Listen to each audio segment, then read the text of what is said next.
ఏలూరు జిల్లా కైకలూరు మండలం కోలేటి కోటలో వెలిసి ఉన్న శ్రీ పెద్దింటి అమ్మవారి జాతర మహోత్సవాలు ఫిబ్రవరి 18 నుంచి మార్చి 3 వరకు ఈ వార్షిక జాతర నిర్వహించినట్టు అధికారులతో ఎమ్మెల్యే కామినేని శ్రీనివాస్ సమీక్ష సమావేశం నిర్వహించారు. కామినేని శ్రీనివాస్ మాట్లాడుతూ రాష్ట్రంలోనే ప్రసిద్ధిగాంచిన పెద్దింటి అమ్మవారి జాతర మహోత్సవాలకు నలుమూలల నుంచి ప్రజలు తండోపతండాలుగా వస్తుంటారన్నారు. అమ్మవారిని భక్తులు ప్రశాంతంగా దర్శించుకొని వెళ్లే విధంగా దేవాదాయ శాఖ, రెవెన్యూ శాఖ, పంచాయతీరాజ్, పోలీస్ వ్యవస్థ ఏర్పాట్లు చేయాలని అధికారులు సూచించారు.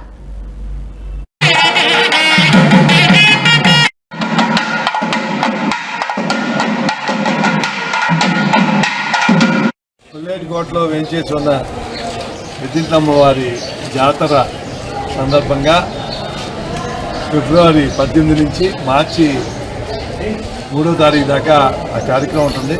దాంట్లో ఆ జాతర కళ్యాణం మార్చి 3 దాకా ఈ 15 రోజులు ఉంటుంది. 25 కళ్యాణం, దానికి అరేంజ్మెంట్స్కి ఉన్నాం. అలాగే ఇక్కడ ప్రభుత్వం అభివృద్ధి చేసిన కార్యక్రమాలు, రోడ్లు అన్నీ జరుగుతుంది. 120 జీవో ఉన్న ఏరియాలో మాత్రం ఒక 6 కిలోమీటర్ రోడ్ వేయలేదు. దానికి కూడా మేము వేరే వాళ్ళని పురమాయించి ఆ రోడ్డు వేయమన్నాం. దీంతోపాటు వానపల్లి బాబురావు గారు వాళ్ళ తండ్రి గారి పేరున అమ్మవారికి మెయిన్ హైవే పక్కన ఈ వచ్చే దారిలో ఆర్చి కట్టిస్తున్నారు. దానికి ఇక్కడ శివపార్వతుల విగ్రహం దాతలతో సహకారంతో చేశారు. ఇవన్నీ 18వ తారీఖు ఉదయం 10 గంటలకి మన టూరిజం మినిస్టర్ కందుల దుర్గేష్ గారు వచ్చి వాళ్ళతో ఇనాగ్రేట్ చేస్తాం. ఈ లోపల ఇక్కడున్న డెవలప్మెంట్ దీంట్లో ఇచ్చిన గవర్నమెంట్ ఇచ్చిన కాంట్రాక్ట్స్, వర్క్స్ అన్నీ కూడా డెడ్ లైన్ పెట్టి 18వ తారీఖు కంప్లీట్ చేయాలని చెప్పాం.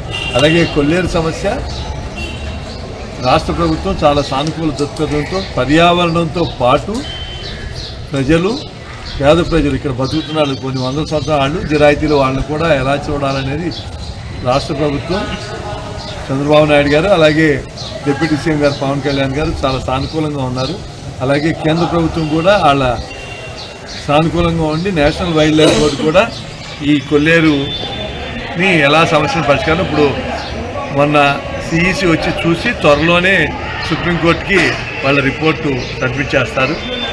తప్పకుండా నేను త్వరలోనే దీనికి ఒక ముగింపు వస్తుంది. ఇది చిన్న కార్యక్రమం కాదు, ముగింపు ఒక డెసిషన్ వచ్చిన తర్వాత దాన్ని ఇంప్లిమెంట్ చేయడానికి మళ్ళీ ఎలా చాలా కొల్లేరులో ఉన్న అన్నీ చూసి సానుకూలంగా ప్రజలందరికీ ఏ రకంగా ఉండాలో చూసి అది ఇంప్లిమెంట్ చేసి అన్నీ రీలొకేట్ చేస్తాం, అన్నీ చాలా ఉంటాయి. ఇవన్నీ తప్పకుండా ఇది ఒక పెద్ద కార్యక్రమం. ఆ కార్యక్రమం మొదలైంది. ఇన్నేళ్లలో సుప్రీంకోర్టు దృష్టిలో ఎప్పుడు